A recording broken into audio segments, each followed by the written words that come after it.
जगदीप धनखड़ के इस्तीफे के बाद अगले उपराष्ट्रपति को लेकर पूरे देश में संभावित चेहरों पर चर्चाएं शुरू हो गई हैं।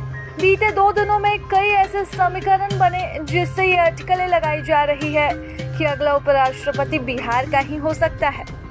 तमाम राजनीतिक बयानबाजियों के बीच दिल्ली में बुधवार को बीजेपी के राष्ट्रीय अध्यक्ष जेपी नड्डा ने केंद्रीय कृषि राज्य मंत्री और जेडीयू के राज्यसभा सांसद रामनाथ ठाकुर के उनके घर जाकर मुलाकात की।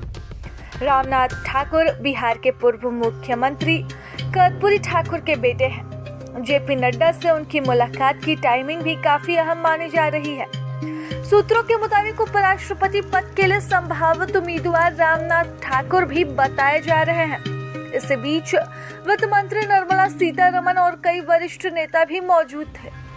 कर्पूरी ठाकुर की विरासत को लेकर रामनाथ ठाकुर के बिहार समेत पूरे देश में एक मजबूत सामाजिक पहचान है। रामनाथ ठाकुर को प्रधानमंत्री नरेंद्र मोदी और बिहार के मुख्यमंत्री नीतीश कुमार का करीबी भी माना जाता है।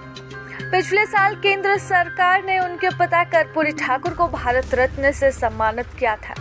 जगदीप धनखड़ के इस्तीफे के 24 घंटे के भीतर ही राज्यसभा के उपसभापति हरिवंश नारायण ने भी राष्ट्रपति द्रौपदी मुर्मू से मुलाकात की थी।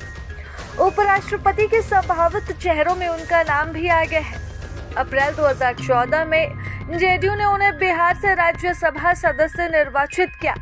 इसके बाद वे 9 अगस्त 2018 और फिर सितंबर 2020 को राज्यसभा के उपसभापति पद के लिए पहली बार निर्वाचित हुए।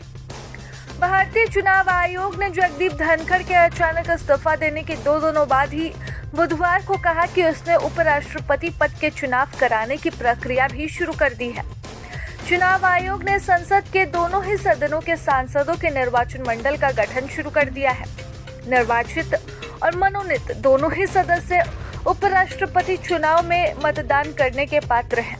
ईसीआई ने कहा कि तैयारियां पूरी होने के बाद जल्द से जल्द उपराष्ट्रपति चुनाव कार्यक्रम की घोषणा कर दी जाएगी। ऐसे में जब तक की घोषणा नहीं होती है तब तक नामों पर चर्चाएं तेज रहेगी। इन चर्चाओं के दौर में नीतीश कुमार का भी नाम एक वक्त पर खूब आगे चल रहा था। माना जा रहा था कि नीतीश कुमार को उपराष्ट्रपति पद की जिम्मेदारी थमाकर किसी नए युवा चेहरे को बीजेपी बिहार में स्थापित करना चाहती है।